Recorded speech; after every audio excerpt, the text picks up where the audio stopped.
चीज़ें भी साथ के अंदर जाएँ। इस स्टेज पे आके ये अदरक और हरी मिर्चों को चॉपर में डाल के बारीक कर लिया। ये अब इसके अंदर मिक्स कर देना है और साथ साथ बारीक गोटे एक साथ मसल रोट कर देना है। मकई के आटे को थोड़े से पानी में इस तरीके से मिक्स कर लेना। इस तरह से गुठलियाँ नहीं बनती और इजीली इसके आटे के अंदर आलम डल जाता है।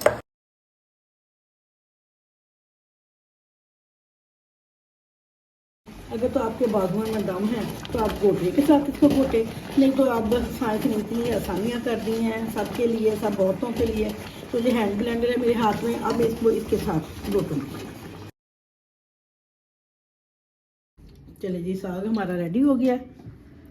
अब जो तड़के की तैयारी है, इसमें थोड़े से प्याज घी डाल दिया हुआ मैंने, तो थोड़े से प्याज डाले, हल्का लाइट ब्राउन थोड़ा प्याज हो गया।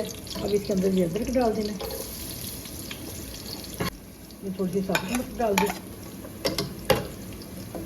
4-5 साबुत मिर्चें डाल दें।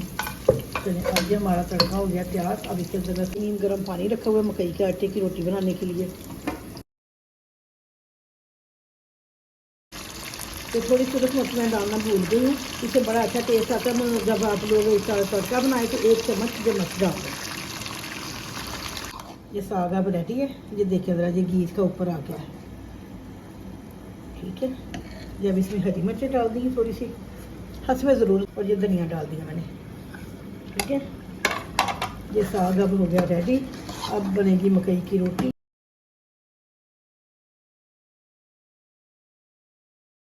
एक रोटी के हिसाब से इतना आटा हाथ में पकड़ना है और इसको ऐसे करके ऐसे इसको ऐसे मसलना है। जितना आप लोग मसलेंगे उतनी ही रोटी मुलायम और बगैर टूटे बनेगी।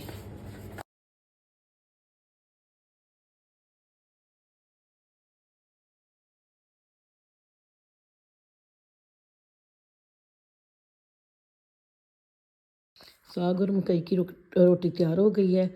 मेरी सासू माँ को साग बहुत पसंद है, ये उन्हीं की फरमाइश पे बना था। अब मैं उनको खाना देने जा रही हूँ।